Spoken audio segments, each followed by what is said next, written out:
tell me why you like horror movies. My name is Anakin, and I like horror movies because the amount of people that get murdered. To metal one week, then goth, or like glam rock, but I'm still into horror. A culture surrounding it that is very enjoyable and, you know, oddly positive.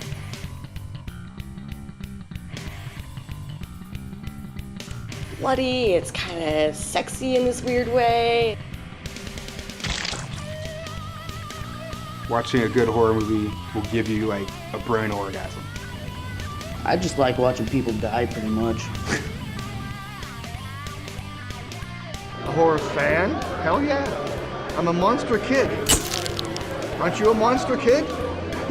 From the outside looking in, they think they're all a bunch of, you know, slobbering, crazed idiots. Some of them are.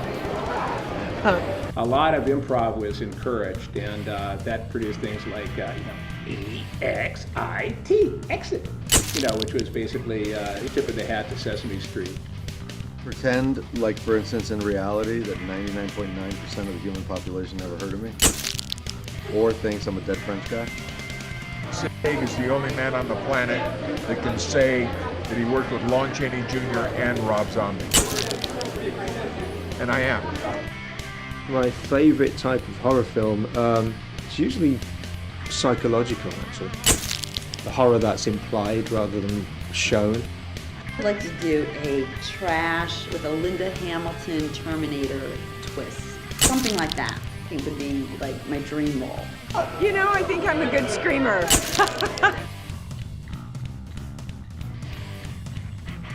Horror stuff, but you also like, I don't know, rainbows. Kicked out of here if I answer that honestly. I'm really not a horror fan. I never have been. They not only remember anything it did, they remember shit I didn't even remember doing. Horror films are my life because I make them. What am I looking at? I felt like I'd been shown much more than I was supposed to see. 1, 2, Freddy's coming for you. 3, 4, better lock the door. The scariest horror movie I've ever seen would have to be Twilight. 5, 6, better get your crucifix. 7, 8, stay up late. I always wanted to watch them just to be scared, to see how scared I could really get and stay that way. 8, 9, 10, never sleep again. Oh, my little kitty girl. We have gone way beyond the Three Little Pigs and way beyond some of the other fairy tales. You can kind of escape your daily life and scare yourself a little bit. I think if you're always on edge, a little bit of fear is good in life. People see it and they're like, oh, do you like to cook? I'm like, no, I like axe murdering maniacs.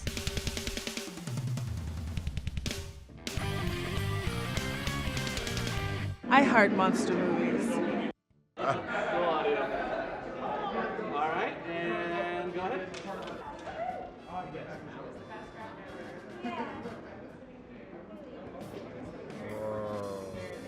So my first horror movie was Nightmare on Elm Street, and that scared the crap out of me because Freddy Krueger is really scary and he's really gross looking. Johnny Depp's eaten by the bed, and I just have like vivid memories from childhood of having these horrible nightmares of getting eaten by the bed and blood squirting all over my room. It's kind of cool how like when you fall asleep and then Freddy kind of comes for you.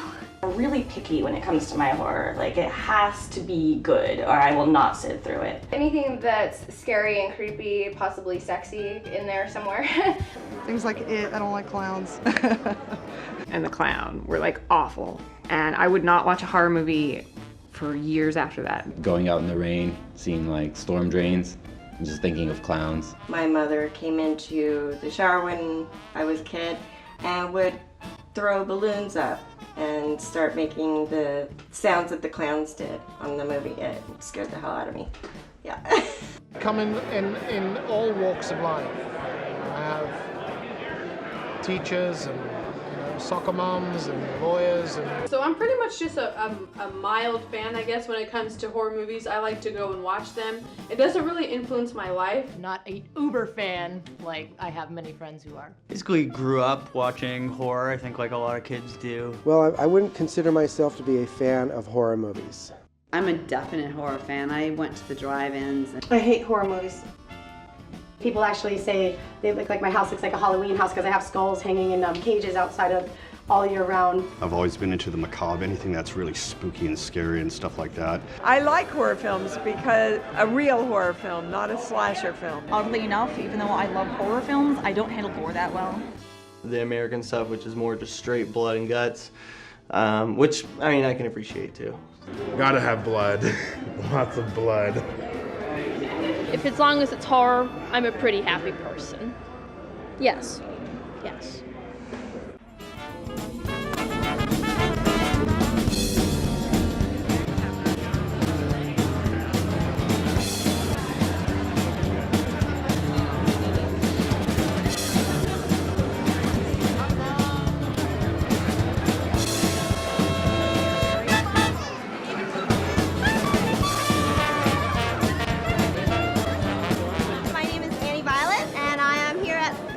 ZombieCon. So I'm from Southern California.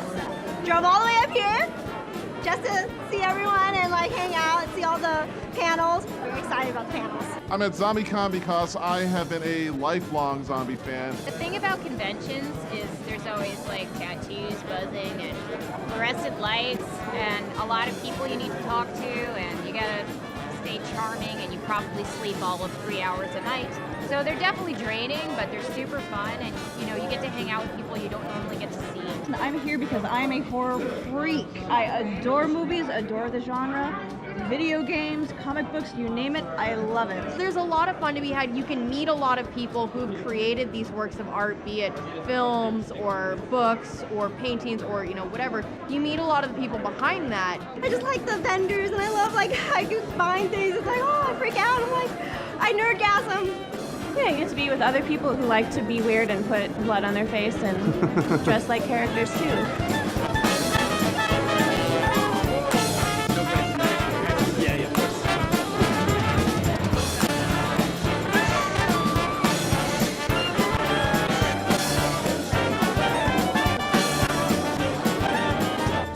Things about doing the Twisted Geeks podcast is we get to go to conventions like ZombieCon, like Crypticon, and other ones that I love like Starfest, where we get to meet not only just the fans of all this and see the great fan outpouring, but we also get a great opportunity to meet the minds behind all the stuff that we've enjoyed, some of the writers, directors, and especially the actors, and we get to spend time interviewing and talking with them, and it's been a fantastic time. You know, I look up, Malcolm McDowell's ahead of me getting coffee. Chuck Palahniuk and Max Brooks are trading notes for their talk that night. And George Romero is just kicking it in the lobby. And I just look around, I'm like, I am surrounded. There's so much genius in this room. And it was very hard for me to contain myself and not just run up to everyone and be like, oh my God, I love you, I'm such a fan. If this seems a little awkward, people at home, it's because the people that are interviewing me right now have no idea what I've done, so I'm feeling like I'm sitting here like, what do? I have to like feed them into this stuff. Going to shows like this and you see the way people dress and the way that they get into it and they express themselves in something that they like. I've always, as an outsider, someone who's not really into the genre myself, I can still appreciate the fact that they are enjoying it and enjoying themselves. These people had seen everything, a lot of them, and they would probably, I don't mean to be mean, but they're probably more equipped to interview me than this stuff. You don't even know. It's on his teeth. Telling you because they are the best. Horror film fans are absolutely the best there is on the planet, okay? They buy all the tickets, they buy the DVDs, the posters, the t-shirts, the pictures, the whatever the hell kind of crap we come up with, okay? They're there supporting us all the way down the line, and without them, I got nothing. They'd say, like, what's your favorite line in this? And my mind's going, oh God, I don't know. Like, well, what's your favorite line? And then they would tell it to me, and it was a coincidence. That was my favorite line too. And I write it down there. There you go. I don't talk to the celebrities, only because I'm always scared it's gonna change the way I see the movies or anything I'm interested in them in. I like to see them in like the everyday life. You know, you see like we saw like people from Boondock Saints just walking around casually, like last night, and Sid Haig just walking around. And like that alone is awesome to me, just to see them in real life when they're not in a film. So I usually don't talk to them now.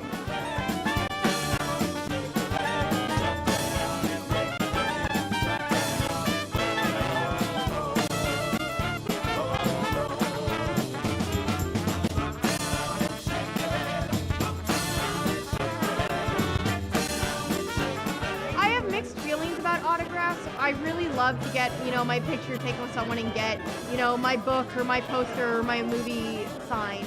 But I'm also very poor and don't want to pay $20 down the line. I don't do this for the money. I have my school, I'm, independent. I come here because of hanging out with Mosley or Sid Haig, How hard is it to sit here and have people throw money at you all day, If you complain about that, you're a moron. Finished signing an autograph here, and there was a guy who'd come to the table over here who said, "Would you sign my dick?" I said, "No, I wouldn't, not even if you washed it recently. Besides which, I'm not sure I could fit my signature on it."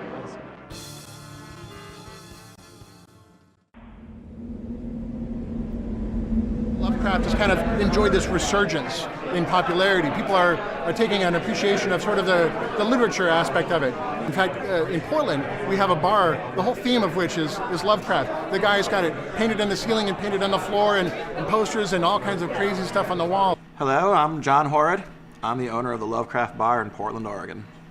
The Lovecraft Bar is not a gothic bar. It's a horror theme bar, embracing all horror culture, be it literature, music, fashion, or art. That way, it's a broader spectrum for everyone who loves anything dark or spooky that goes bump in the night. It's sort of if, like, Tim Burton designed a lounge, It's goofy horror. It's not so serious, but it's definitely, we have children's coffins on the walls, there's bones everywhere and chains, but it's also a kind of fun feeling.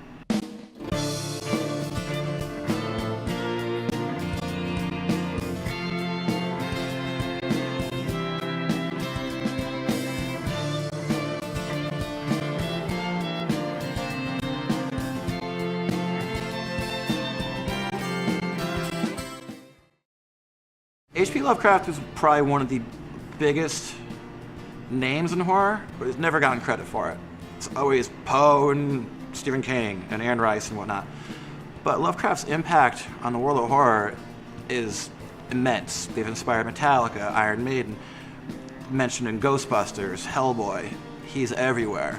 He's dark, he's gloomy, he's a total freak, and he's awesome. I didn't want it to be specifically Lovecraft themed because there's so much more to offer. And I'm a huge fan of black and white horror movies, honestly. So it's just basically I wanted to capture that sort of feel. With the broader spectrum of horror, it attracts all sorts. I love that we've attracted authors, for example, like young, punky, splatter horror authors are hanging out here. Apparently the road manager to Metallica has been hanging out here. One of my favorite nights ever, we first opened, you got your sulking metalheads and your gloomy doom goths over here. There's a girl dressed all in white. She's bouncing around. I'm like, fuck, here we go. And there goes the end of the bar, But I'm not a dick. I wanted to be polite.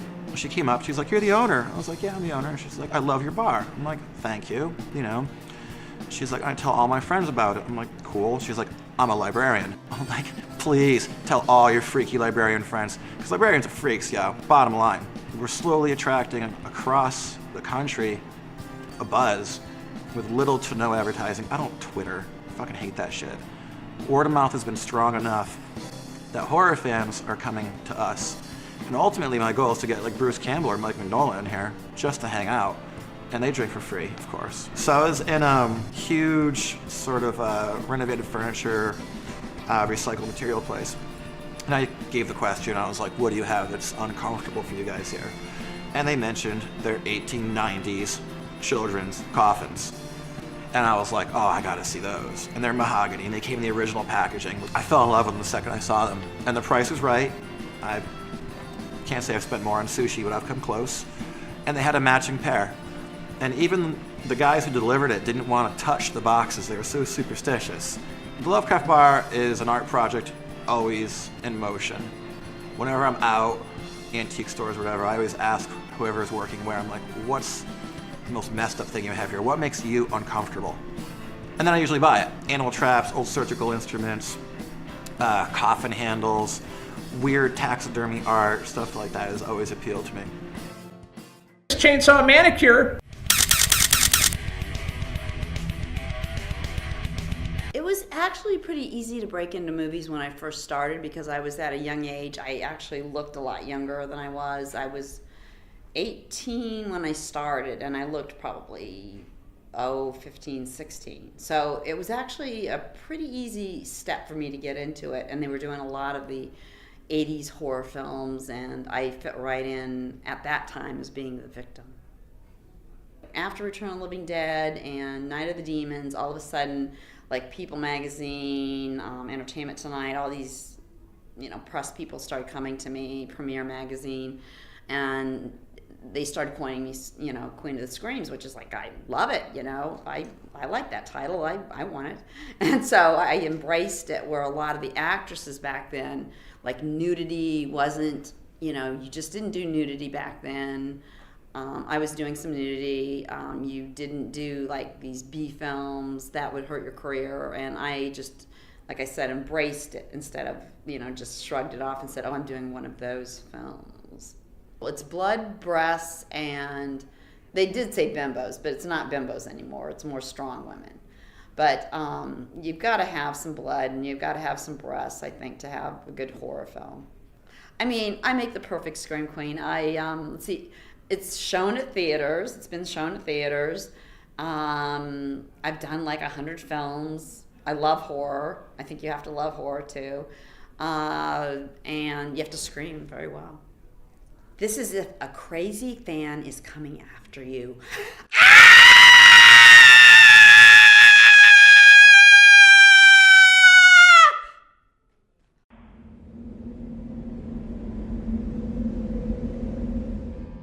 There's a lot of really good horror bands out there, but I think the one that has the greatest influence over things would be White Zombie. They were one of the few that started off doing horror from the very start. I mean, even the name White Zombie comes from the movie White Zombie, which some people think is the first zombie movie ever made. I joined White Zombie back in 1980, like late 85, 86. Joining a band before White Zombie was Shauna. It was a band called Life, and so that's how I met her. We did a few shows, band broke up. They got, she was going out with Rob Zombie, and they called me up right after they had the drummer Peter do a couple of songs. I jumped on board, and we started just immediately writing and recording and touring, and we just picked up right away. And Rob had that band name before the band was even formed. So White Zombie already existed before the band was even in existence. He just said, I want a band to be called White Zombie one day. And then he put the band together with Shauna. Rob and I both had that background of horror movies. So he brought that flavor into the band. And I was all about that because, I came from the horror stuff myself. And I was all into Iron Maiden with the Eddie Monster thing. So I thought that was perfect, for something I wanted to do, Toxic Zombie, man, these guys are awesome. Brian Bennett worked with me on Metalopolis. That's when he first joined Toxic Zombie, and they did a Halloween show where they had me come up and play Thunder Kiss with them. We hung out and talked about doing some songs here in the studio. Come on, baby. Show me what you got. Come on, baby. You're looking hot.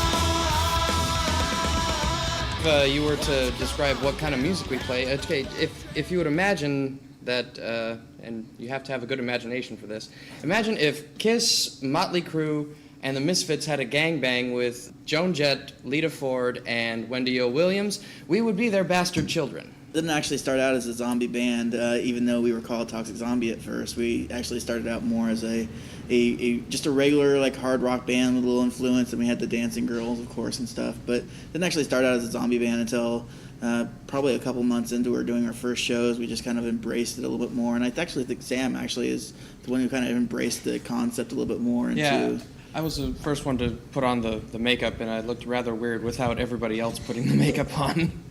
It's a very unconventional type of thing. There is a zombie culture, there's a horror culture, but they're in Portland, and I'm sure they're out there, but I'm not aware of them. There's not too many horror bands. We've played a lot of gigs with, we've played with the Misfits, Wednesday 13, Gunfire 76 is also connected in. We opened up for Creature Feature, was one of our first bigger shows that we played with, which kind of led to all those other shows, Wednesday 13 and Misfits and whatnot.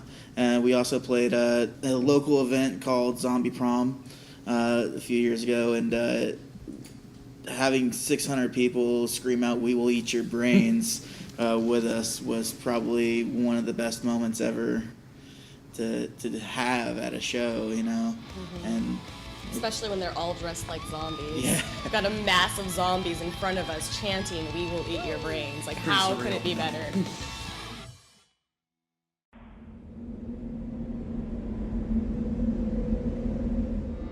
We're at Zombie Prom 2011. We are in fabulous Portland, where there is nothing but zombie awesomeness.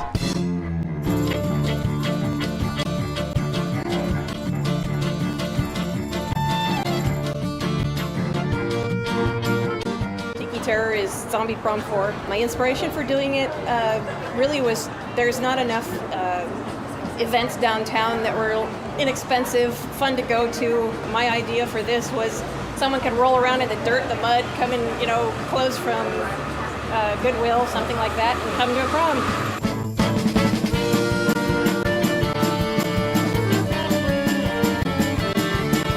My name is Blake.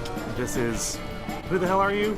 Janelle. Nice to meet you. Okay. I found her. She's a random zombie. We like her, though. My impression is really fun. Just a group of people dressing up and going to a dance. I don't care for horror movies, but I'm here to have fun. So this seemed like a really fun thing to do, and I'm all dressed up.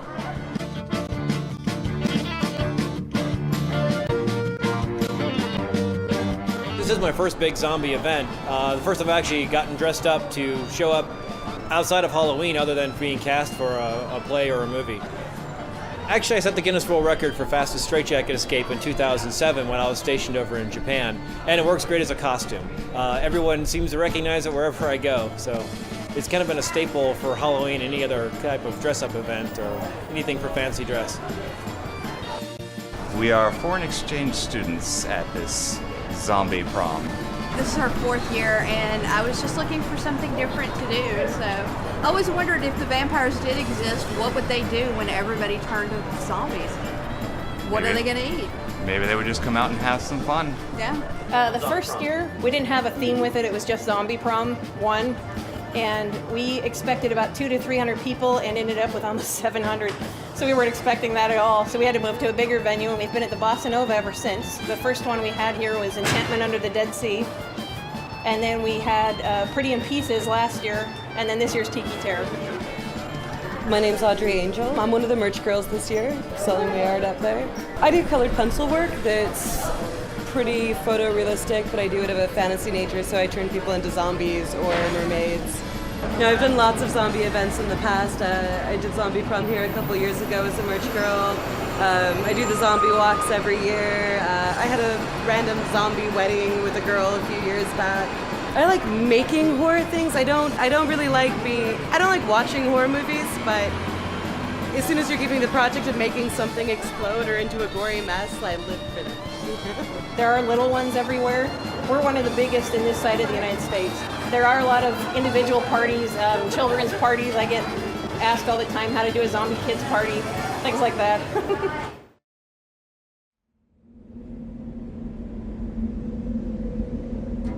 My name is Robin Webb, and this is Sophia. And I would consider myself a hardcore horror fan. It's not all I live and breathe, but I am a really big fan and like them a lot, which is weird because when I was little I was kind of scared of them. I wasn't allowed to watch a lot of horror movies growing up. My parents took the R rating very seriously, so I was restricted from watching a lot of these films. My family's really anything scary, horror, blood, it's, you know, the devil's work. My mother-in-law, Joe's mom, she's not very supportive of us like letting her watch horror stuff.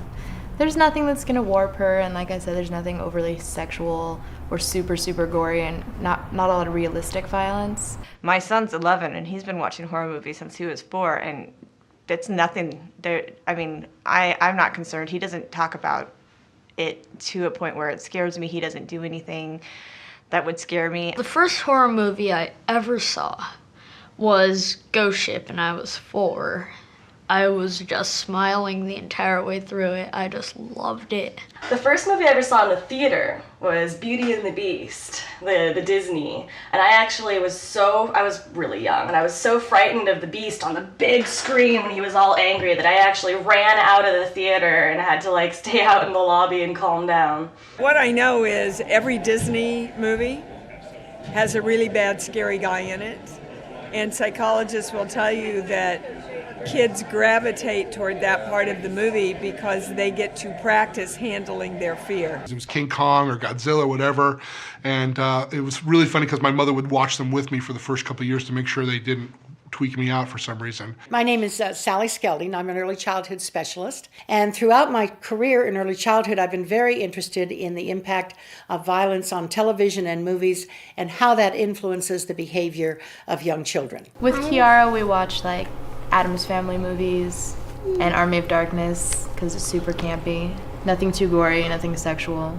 Being a parent, I have a 6-year-old daughter, so my horror community is veered back towards the Munsters and the Addams Family and Universal Monsters. In the very early years, they do not think the way that we think. They do not construct a reality the way that we do. And a lot of people simply cannot accept that. They'll say, oh, well, my child understands this. I explained that to them. And the child will sit there and go, oh, yes, I know this is pretend. But they really don't. Because until they're about 8 or 9 years old, they do not even begin to think the way that we do. Hey, so when we watch horror movies, you know it's not real, huh? I know it's just fake. Is it costumes? Sometimes they use puppets, right? Remember you were asking me about Army of Darkness? And if the skeletons were on strings, and I told you they were puppets, remember? That's like Pee-wee's Playhouse. She does understand that it's costumes and props. A very young children, like a preschool child, will go to see one of these horrible movies. And they think this is real. Even though they've bought the ticket, they've gone in with their parents, everybody says this is pretend, what they see on the screen is real because it resembles their reality. My first exposure happened at age 6, and this was back in the 1970s when PG movies could get away with a lot more. So I saw full frontal naked Brooke Adams and Donald Sutherland smashing in the head of his alien doppelganger with a shovel and kind of going, what am I looking at? I felt like I'd been shown much more than I was supposed to see. Children have to see it over and over and over and over again in order to try to make sense out of it. So they see it. It comes into their mind. They have to make an adaptation between what they've seen and their reality. If they're young, up to 7 or 8 years of age, that can be almost impossible sometimes for them. Just as long as you talk to your kids about it and you're like, it's not real, but you can't really keep them from having nightmares. But I mean, watching Poltergeist at 8 didn't hurt me. Part of the problem is that in this age, we think a child is anything from 0 to 18. And so what we would allow our 18-year-old child to watch, then we go ahead and let our baby go to the movies with us, or we take our 3-year-old or our 4-year-old. We no longer make those very clear distinctions about what is appropriate for children who are in the early childhood years and early primary years, and what would be appropriate for an adult or for an older teenager. As a mother, I don't have a problem with horror movies. We don't shy away from them right now with her around because she's too little to really notice. But I do have a stepson, and he is 7. He will not watch anything with blood in it. He's like, no, I won't watch that. It's scary, and if it's got blood in it, I won't watch it. And I mean, it's really up to him. You will find absolutely no child guidance book, no book on child development, no expert on early childhood that will say, oh yes, the thing you need to do is to fill your child's head with horror. I think that horror movies themselves don't affect anybody. I think it's the person that decides how the movie is going to affect them. Because I do work with children, and there are children who do watch horror movies, and they come to school and they are perfectly behaved and they don't perseverate on the violence or the horror. And then I have other kids who come and that's all they do is perseverate on the violence and the horror. Bottom line is the kids take everything off of the parents vibration about it. So if the parents think it's okay and it's just another movie, then the kids grow up thinking it's okay and it's just another movie. I kind of grew up as a gentle creature in a somewhat hostile environment. And I do believe that horror films helped me process my environment. I don't think anybody ever landed on a therapist's couch and said, I'm here because I watch horror films. I just think that this horror stuff, if it goes in, it's going to come out, and we don't know how it's going to come out. And we do know from the research that it does indeed create some insensitivity to other people's feelings of fear or terror, or if we see people on the street that need help, we can't sympathize with them anymore. We don't have the empathy that apparently as a society that we used to have. Even now, it's kind of like old hat. I look at him and go, yeah, okay, whatever. She's getting tortured. Yeah, okay. Chainsaw to the head. Yeah, okay, whatever. So I'm desensitized by it, but I love watching them and I love making them. Horror is all around us at all times, whether you want to believe it or not. Just turn on the news. You know, people are being abducted and raped and killed and beheaded and dumped by the side of the road every single day. None of this is from the imagination of a horror film director. Texas Chainsaw Manicure.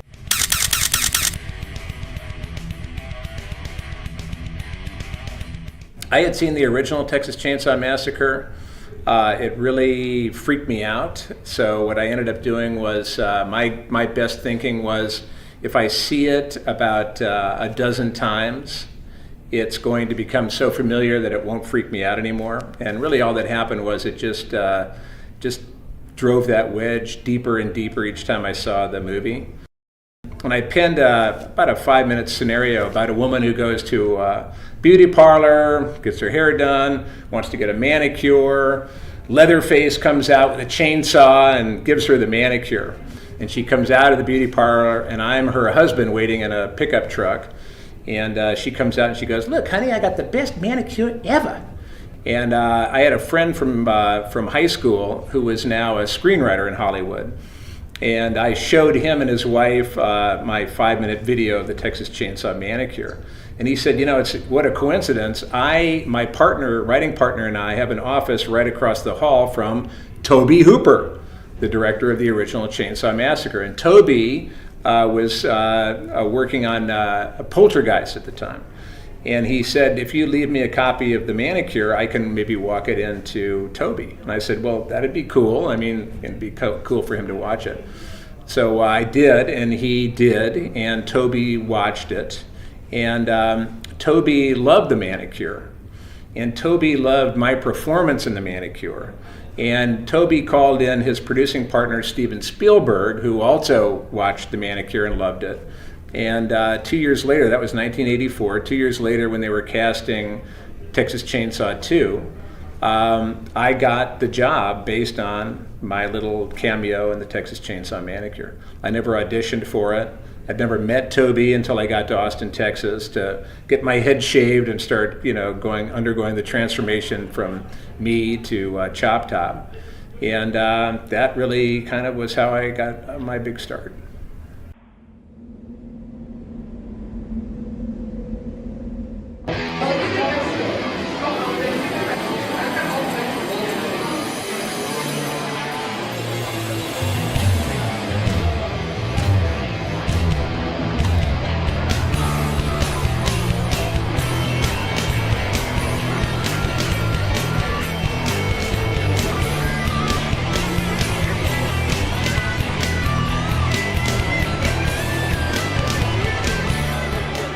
Some of them bug the shit out of you, yeah. But, it ranges from little kids to doctors and lawyers, I mean, the fans are a pretty eclectic group, I've really been lucky. I've never had anybody at a horror convention bother me intensely. With traveling around in different cities and meeting different people for these conventions, I've met all kinds of people. For the most part, the fans that I meet are relatively normal, appreciative people. It was our first convention ever, and a fan comes in, and he was packed. Grindhouse had just come out a month before. So there was just a lot of people waiting to get signatures from us, and it was our first time, so we were just, overwhelmed. And this guy comes up, and he says he's very excited, and he gives me a gun, and he's heavy, and he's like, I want you to just shoot anybody in the audience. And I was just like, oh, okay. I was like, oh, cool. And so she points the gun, and he's like, you shoot it. And I was like, wait a second, this person goes, it doesn't have a red cap on it. And we're like, red tip. And now she's like, wait a second. I was like, is this a real gun? And he was like, yeah, it's loaded. It's my gun. And I was like, it's loaded? And then Jeff Fahey had heard all of it. And so he grabs the gun, and he opens the gun and notices it has real bullets in it. And like in 2 seconds, security was around the guy and like had him down. And I had to explain to him that it was just all make-believe, you know. He thought that we had killed people. He was like, oh, you don't shoot somebody like that. And she was gonna shoot the gun. She could have killed someone there. It was crazy. It was a crazy story. Yeah. But I've never had really any crazy ones. No one's ever, threatened us or anything, But there are some pretty eccentric. I mean, one guy will come over and he'll spend $400, and you'll sign some photos. Then he takes them and he folds them, sticks them in his pocket, and walks away. There was somebody had spilled some stage blood on the name Otis on the floor plate, and I thought, oh, well, that's weird, and I went down and I had breakfast, and then I came up and I was in the other elevator, and the door opened and there was more blood on the other Otis floor plate. And it turned out it was a stalker that had done that intentionally. In fact, she called up the room. I remember, I think I was already asleep or something, and the phone rang, and this female voice said hello, and this female voice said, I'm your stalker. And I said, I'm sleeping now, stalk me tomorrow. And I hung up the phone, and that was it. Mine were both female, and there was a kind of a psychosexual thing going on, but they both melted away into the darkness. Some fans will stand here and spider webs will form on them. They stand there all day, and they're interviewing you all day. But normally we have a signal with security. We do that. It's time to get this. Ask them to go for a walk or something. Last one I did, I lost my wallet. And I lost my bag out of this stupid oh shit, I lost it again. It's like 1992, like lap sack thing. I carry all my crap. I left it somewhere. Both of them, in the middle of thousands of people, were brought back to the concierge and put it in the lost and found. No offense to LA, but shit, you left that stuff in LA, I'd been gone. I had my wallet in it, nobody even opened it, they just brought it back, and it was like I just came up, nobody opened anything. It was just to say a lot about the kind of people they were, like how. My name's Tanisha, and I'm doing the Monster Shoot Pinup Calendar, and I am the werewolf.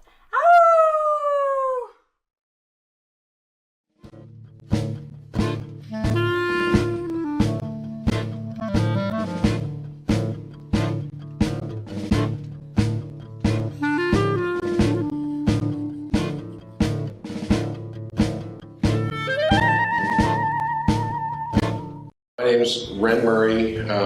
My company is Golden Era Pinups. Pinup is kind of our art that we do. Really a lot of recreation of classic pinup, whether it be classic Marilyn Monroe photography or Betty Page photography. Gil Elvgren is, a legend in the industry. Elvgren's paintings are, considered what we call today cheesecake pinup, which is the whole, cutesy kind of thing with the big oopsie face and the, skirt being blown up by the wind, or the dog's got a hold of the dress, or, this kind of crazy, almost unbelievable situations. The Monster Pinup Calendar was sort of a collaboration of ideas where, we kind of had this idea, they had the idea originally to do, monster pinups. There's a number of different ways that we could shoot it, a number of different looks that we could give the calendar. We sort of all agreed that we wanted to keep it more Elvgren painting inspired. Obviously there are liberties being taken with the way that they're dressed and their overall look. Elvgren didn't do a lot of Halloween themed or monster themed kind of stuff. There's a little bit of that in his work, but we sort of took that and ran with it. I had done like zombie pinups before. I've done a couple of zombie calendars, things like that, but they were always shot on location. It was very zombie specific. The freedom of this calendar allowed us to sort of go and try new things. When it was first proposed to me that we were going to have a werewolf in the calendar, I thought, okay, well, I know how to make zombies sexy. and I get that concept. And a lot of these other things are going here. I get how we're going to make them sexy.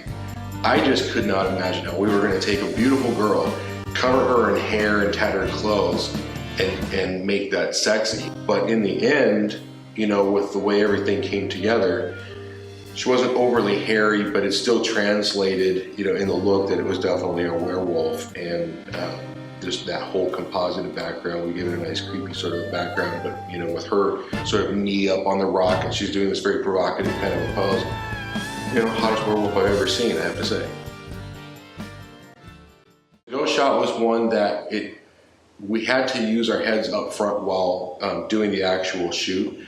How are we going to create the illusion of her floating through the air, actually being a ghost? We went ahead and decided to actually just have her standing doing her pose, and then I did separate shots of her from the knee down, just sitting on a stool with her feet sort of dangling out in a few different angles and whatnot.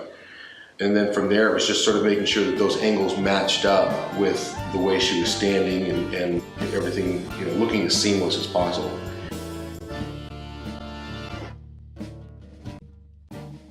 With the demon shot, that's the one where the young lady's sitting on the chair, she's got the pumpkin and the knife. That's directly inspired by a Gil Overn painting. The pose, the whole, holding the pumpkin out and everything. My crowning jewel in that particular photo is having her face on that pumpkin, creating the jack-o'-lantern with her own face.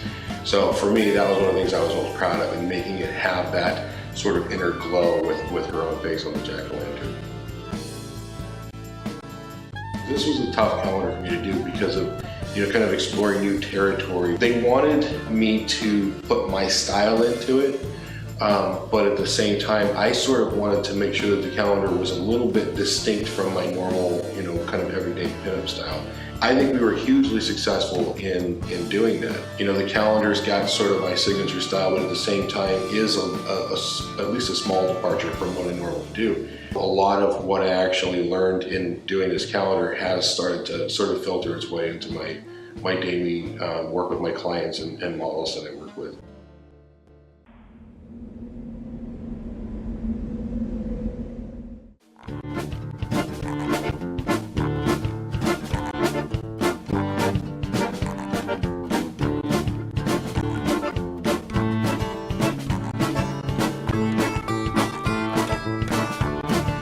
So there's a long history of hearses. They have motorcycle hearses. They started out with the horse-drawn carriage hearses.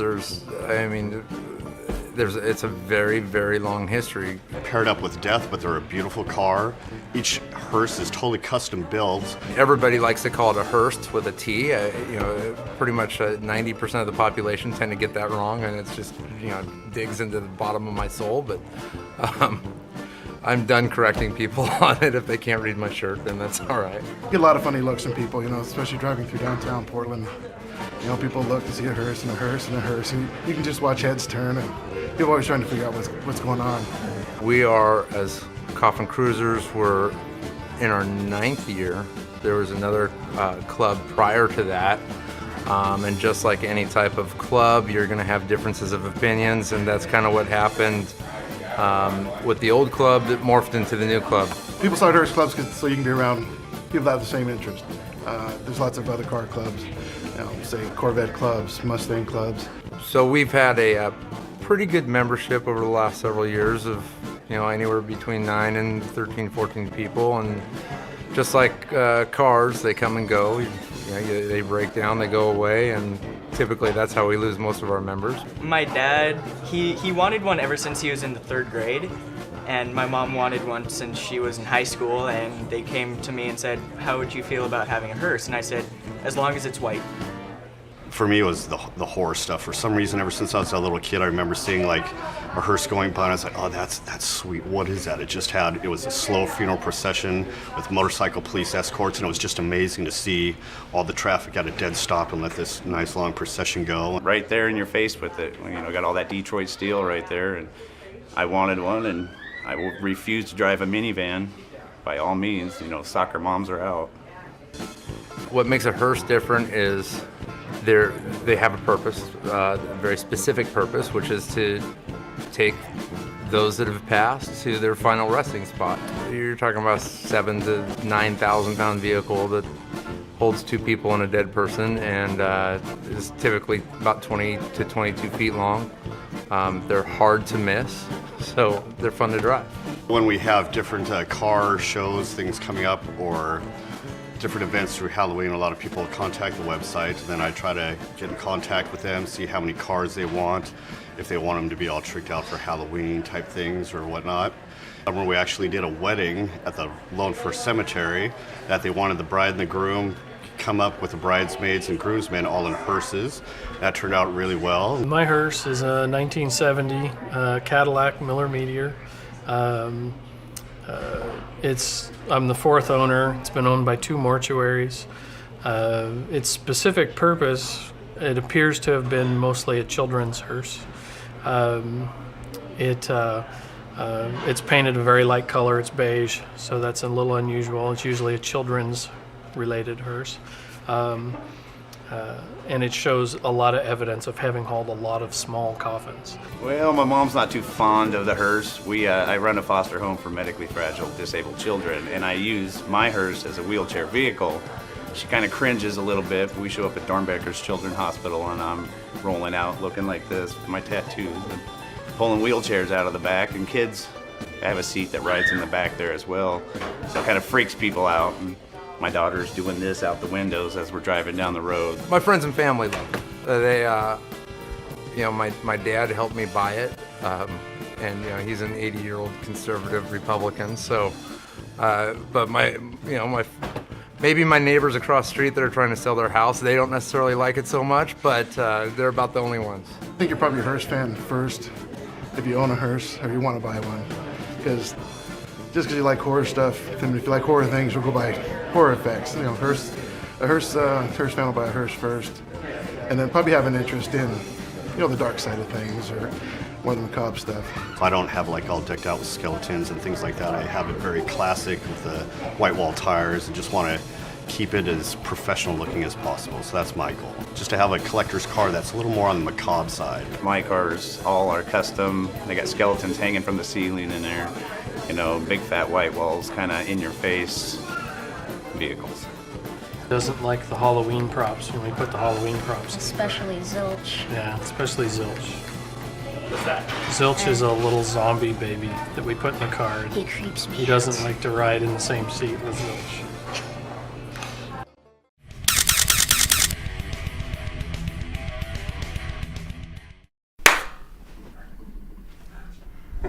My name's Voltater, and I have a little bit of trouble explaining exactly what it is that I do because I do a lot of different things. I started out as a stop-motion animator. I animated and directed some of the early MTV and Sci-Fi channel station IDs, all of the spookier ones, I like to think. And I got into making comic books, so I made some comic books, sci-fi, horror, usually with a touch of comedy. And then at some point in the 90s, I learned to play guitar, and I, on a dare, played a live show, which got me signed to a record label, and I've been a recording artist ever since.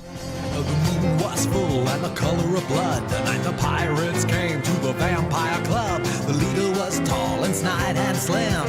He looked like a gay Captain Morgan. Everything I do tends to be macabre.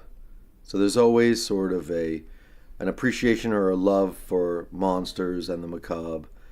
And there's also usually a sense of humor. I don't choose to put the macabre in my music. The macabre is just in my music because I'm macabre. And that may sound really, pretentious or corny, but it's just the truth.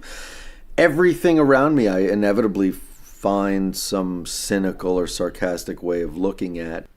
I have been a fan of monsters since as far back as I can remember. My earliest memories were memories of, getting excited because King Kong versus Godzilla was going to be on the 4:30 movie. As a child, if it had a monster in it, that was all I needed. So King Kong is probably my favorite film, and as far as I'm concerned, it's a monster movie.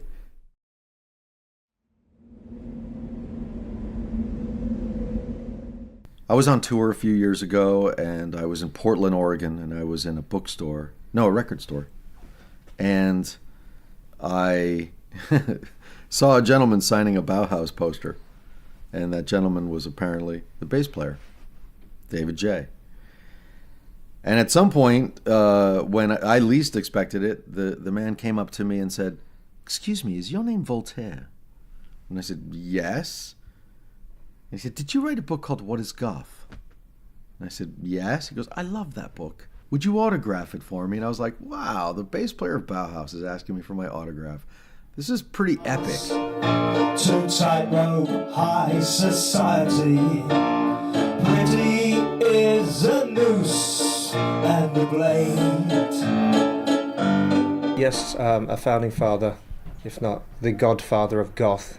It is said that I wrote the song Bela Lugosi's Dead, but actually I made a contribution to the song in that I wrote the lyrics and the bass line, and then Peter sang it as if he'd been singing it for years, and then we recorded the thing like the next week, so it was all very quick, and then it was made into a record very quickly, and it took off. The bats have left the bell tower. The victims have been bled, red velvet lines, the black box. Director, Mr. Scott, who saw a performance of ours on a TV show called Riverside, and we were doing Bela Lugosi's Dead, and he ran it by Bowie, and Bowie gave it the thumbs up. As far as my favourite type of horror film, it's usually psychological, actually, and the more subtle, and that the horror that's implied rather than shown, I think, is much more potent. Unleash with no fear. People don't like it when we haul back. When you watch someone on stage and they're hauling back, then we're gonna haul back. We're not gonna go crazy. Well, you notice when the band is going crazy, the audience is going crazy, right?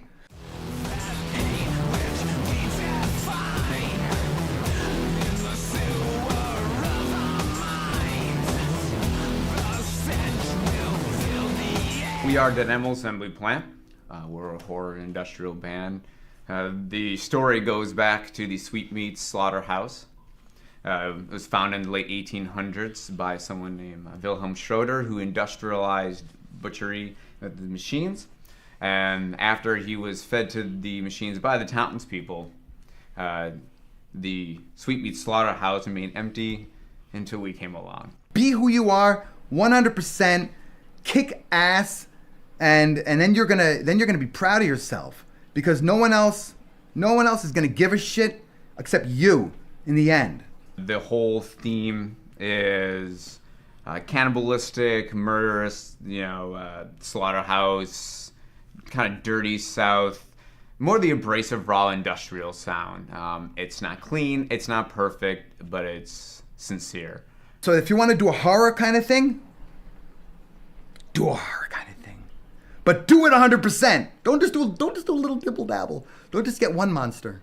Get all the monsters. Make them as ugly as you can, like big teeth, with fire, saw blades.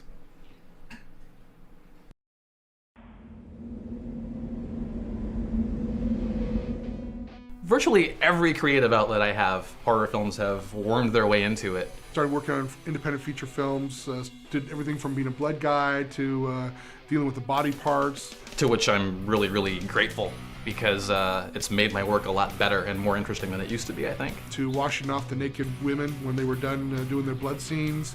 I wrote a book called Shadow Play, Philosophy and Psychology of the Modern Horror Film, to explore aspects of the psyche that we're trying to leave behind as we reach for civilization.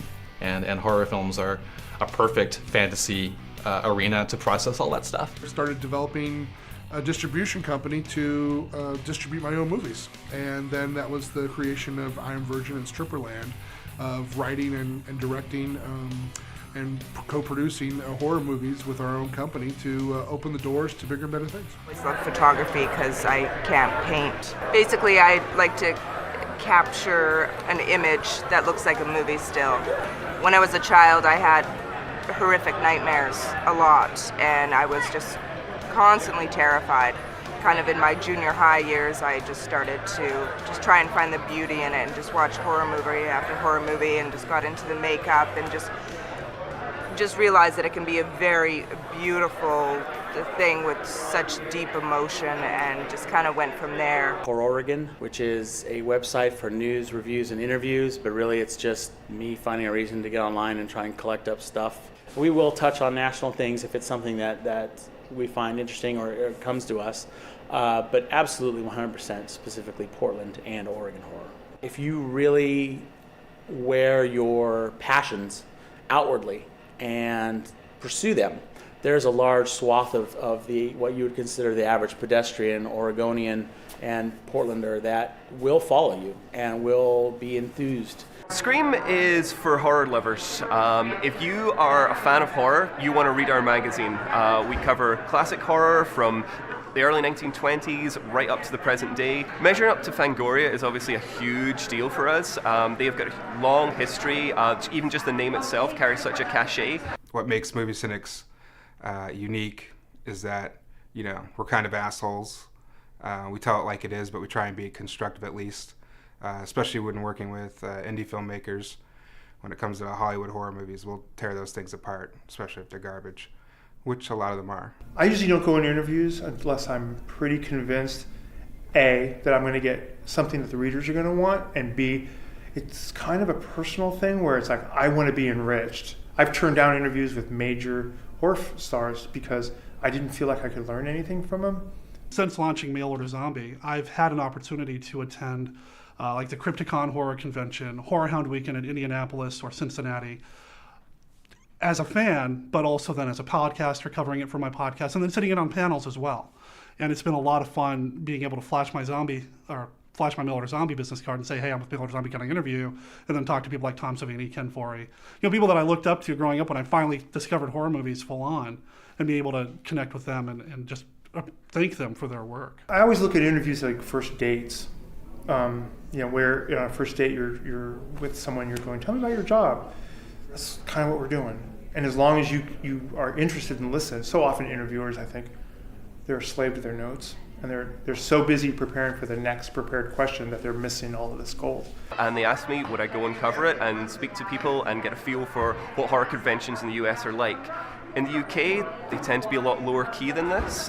We don't have the same kind of madness. We don't have the same people in costumes. So it's been a crazy experience for me to be here this weekend and just see the level of fandom and just how much the bar has been raised in America. I geeked pretty hard recently with Kate Beckinsale, I'll say that. Just because she's Kate Beckinsale, come on. And she smelled amazing. I think I've got Elvira coming up, which is another one that you go, do you want to talk to Elvira? Fuck yeah, I want to talk to Elvira. But after a while you go, oh, I get it. There's this infrastructure in place. We're here to pimp your film. We're here to pimp your book. We're here to find some stuff about that you're the reason that brought you to the table. 9 times out of 10, I'm probably going to have way more fun with an independent horror film than a Hollywood horror film. The Hollywood horror film is catered to teenagers. I don't care if you don't have a lot of money. Spend some time on your script developing your characters and make them somebody that, you know, I want to be invested with. I want to spend time with these guys for, 90 minutes, however long your movie's going to be. It doesn't quite resonate with people that grew up in the 80s and early 90s and 70s watching just brutal horror movies that were entertaining, well done, and well put together, but not designed to get as many people into the theater seats as possible. If your characters aren't somebody that I'm going to care about, I'm not going to care about your movie, man. I don't care how big your special effects are, how bloody your special effects are. Give me some characters that I care about. So you'll find this current run of PG-13 horror films that are just disposable, uninteresting, cookie cutter, formulaic. And don't take advantage of me. Don't treat me like an idiot. I've watched a lot of horror movies, man, and I have certain expectations to be treated as an equal here as a horror fan. If you're making a horror movie, I assume you like horror movies as well. So let's go on this journey together. Don't talk down to me, and don't give me something that you think I need to see because every horror movie has it. I like nudity, whatever. I like the special effects, whatever. But give me a solid story and give me characters that I care about. You gotta have the violence. Tension goes a long way, but in the end, you want that tension to lead up to some actual violence. You want to see the red stuff on the screen. I could probably count on my hand the amount of successful horror movies that, had all that tension but didn't really have the violence. And within the last 20 years, you don't really see that very much. I've always said that being a horror fan is kind of like panning for gold in a river of shit, because you go through a lot of crap. Well, my name is Noel, and I love horror films because when I was about 3 years old, my family was watching Hellraiser 2 in the basement. I really enjoyed the blood, guts, and gore aspect of it. The fact that it always made my mom scream whenever certain things happened, and I kind of got a sick little thrill out of that. And I remember watching Hellraiser when I was far too young to be watching Hellraiser. And I loved the hooks impaling the man's flesh towards the end. I went downstairs and hid behind the couch and watched Hellraiser 2. Nobody noticed I was there until the movie was over. And at one point, I just imagined something happened. I was like, oh shit! And then my family's like, well, okay, number 1, you're 3, don't swear. Number 2, you're 3, and it's like 11 o'clock at night. Why aren't you in bed? But I remember seeing Pinhead for the first time at 3, and instead of being afraid of him, I was like in awe of just this character. He was the first horror icon as Pinhead that I saw, and I fell in love with horror movies at 3 years old from his performance. And so I think if I ever got the chance to meet Doug Bradley, I would probably pass out. Just that excited.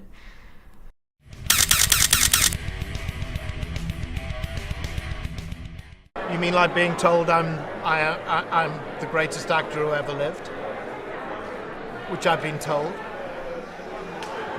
So take a back seat, James Mason, Marlon Brando, the rest of you. Numero uno. I mean, that's nuts. My name is Doug Bradley. I am best known, particularly at horror conventions, for having played Pinhead in the Hellraiser movies. I've also done a ton of other movies, TV work, stage work.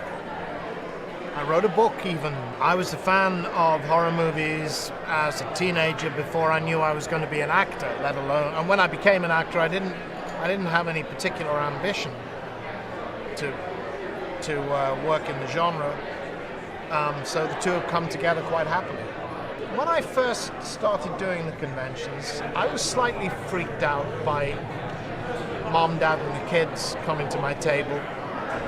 And the parents would be saying, oh, he loves your movies. And I'm looking at him and he's like 7 years old. And I'm not really comfortable with that. But I now have so many people come to my table who are clearly entirely together and, rational, calm human beings who encountered these movies when they were 6, 7, 8-year-olds. The evidence of 20 years of coming to conventions is telling me that it doesn't really, okay, people will have nightmares for a couple of months, a couple of weeks, a few nights, whatever. But nobody seems to me to be permanently scarred or damaged.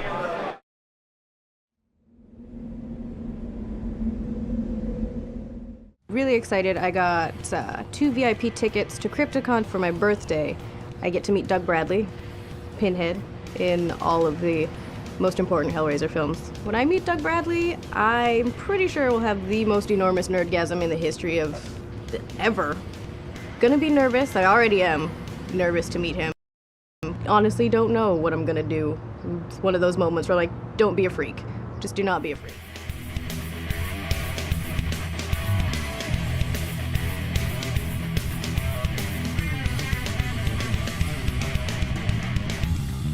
Walked around a little bit, saw some awesome movie posters. Then I turned a corner and there was Doug Bradley and freaked out. I had to walk away. I couldn't handle myself. So I turned the corner and there was Dee Wallace. And again, I had to keep walking. I'm still freaking out, honestly freaking out. And it's gonna be even more when I go back to actually meet Doug Bradley. It was awesome. I'm really proud that I didn't vomit because I thought that was going to happen. And I showed him my tattoo, and he translated it himself.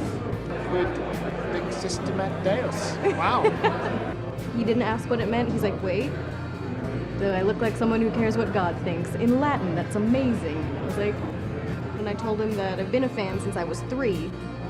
And so we shared stories about things. Like, you remember watching it at 3? I was like, yeah. Why could I not? It was Hellraiser. My friend Bryn that does my tattoos can photocopy the signature and tattoo it on me when I get home. Because I'm definitely planning some kind of Hellraiser themed tattoo now. I have been for a while, but now it's official. It's gonna happen. My experience at Crypticon has been great so far. I'm gonna try and make it back next year. See who else is here. It's really fun. I had a lot of... I'm gonna have so many stories to tell. I didn't vomit!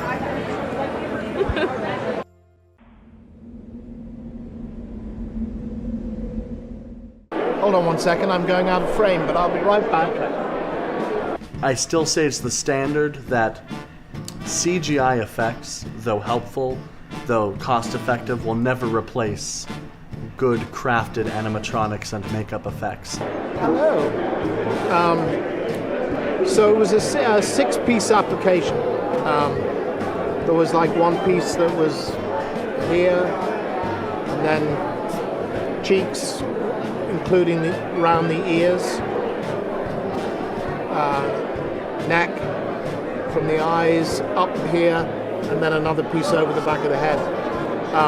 It did get simplified to a 2-piece application later. The nails preset in the latex, so as the pieces get glued onto my head, the nails go on. So when people ask me, did it hurt? Did you really have nails banged in your head? I say yes, I did. I have very good healing flesh, and I'm sponsored by Tylenol. I started modifying masks when I was little. I would take masks that I had around the house or that I got for really cheap and paint them and cut them up so they would fit my face better and try and hot glue them and random things like that. I also just had a fascination with monsters as a young boy. Who wouldn't?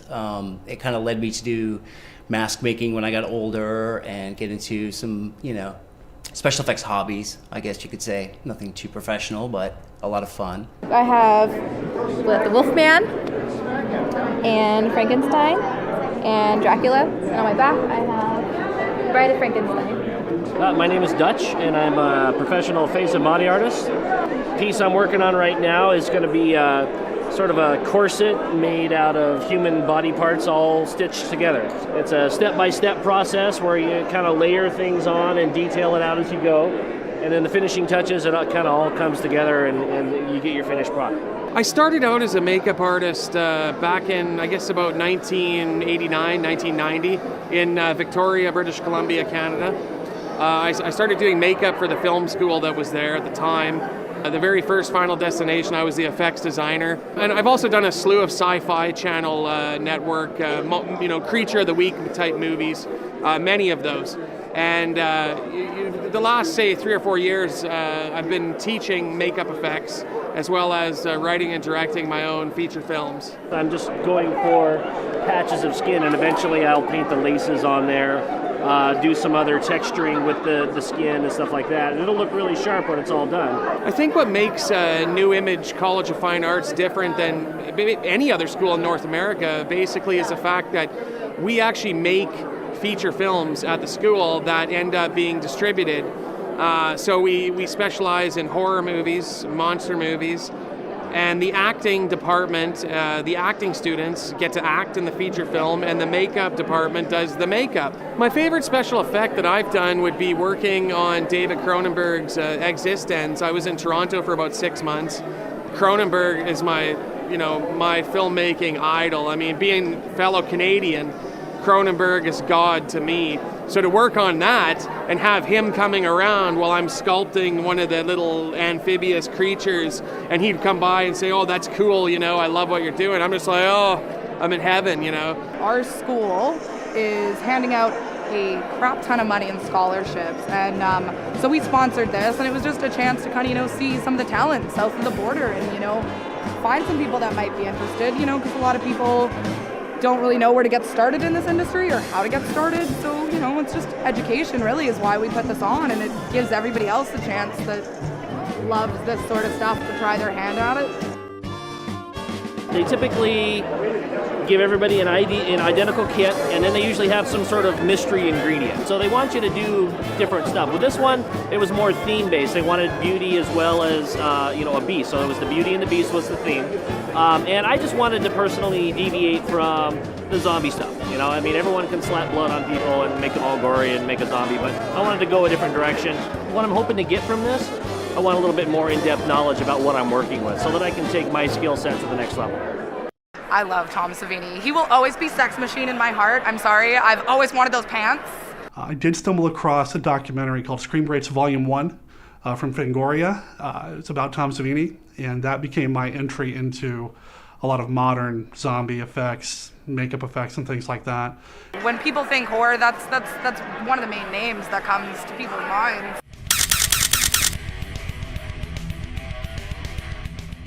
I got so scared watching movies when I was a kid that I decided I wanted to scare people. I still have that. I still have to scare people. I scare my daughter at home, constantly. My grandson, who's 9 years old, It's a thrill. It's a thrill. It's the same thrill. I mean, why do you go to an amusement park and have somebody strap you into a machine and shoot you up into the sky? You pay for that, just like you pay to go see a horror movie. The movie A Man of a Thousand Faces. I saw that movie when I was 11 years old, and that was it.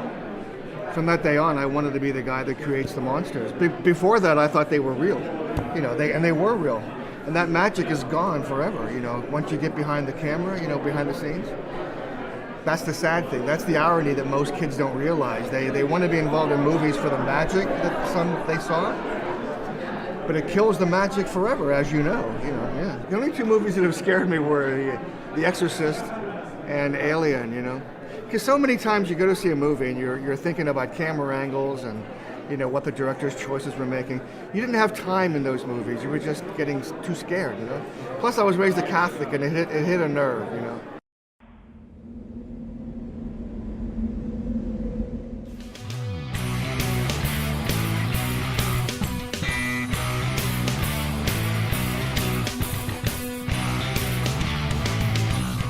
I'm into tattoos, but yeah, I have a lot of friends who get like a whole series from a horror movie, like a full sleeve. Halloween's my favorite holiday, so a lot of the tattoos are based on that. Like this whole sleeve is like Halloween based, but there's like a little kid right here, and he's got like dream clouds around him, so it's basically all supposed to be like a nightmare.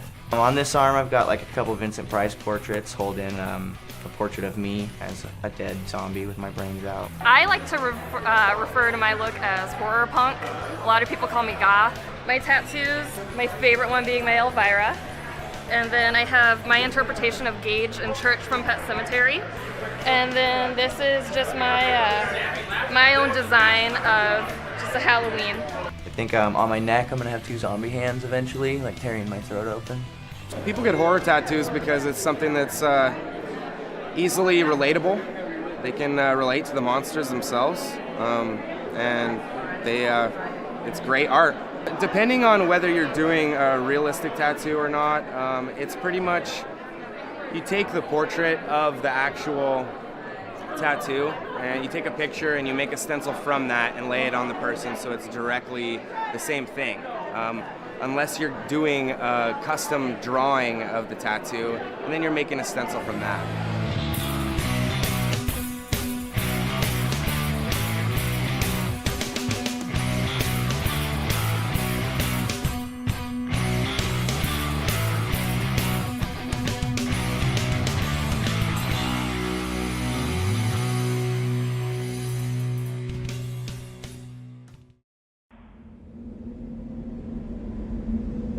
The loyalty of horror fans is staggering. Attracts a highly intelligent fan base who are willing to do the research where, drama fans aren't, or even action fans aren't. They're willing to, they're fiercely loyal. Underestimate them at your peril. People treat you differently because, can kind of sense that you're like a die-hard horror fan, and then that scares them. People like to be scared because, they know their lives aren't in danger when they're in a theater, when they're in a haunted house, they freak, but then they kind of laugh about it at the same time. It reflects a whole lot of what happens to us in real life. but it's also a huge bit of escapism. It's more or less the mystery that scares me. If it's something that's gory and right in my face, I can already see it. I know what it is. I know what I'm dealing with. When I don't know what I'm dealing with. The entire idea of horror itself is deeply based psychological. We all have a fight or flight response. But I think it's almost therapeutic. I really do. I mean, I look at myself and think back, even in my youth, why did I watch horror? I think I had certain fears and inhibitions, and somehow on the screen it all played out for me. I think the true horror for any of us is the fear we have within ourselves. The blood and guts stuff, it's like that's nice, but it's not really so much what is frightening. What's frightening is not really understanding what's going on. It became very tangible and doable, and I could watch it unfold, problems being solved, monsters being resolved, you know. I think it's very, very healthy, I really do. And I like good versus evil, and that's what they're all about.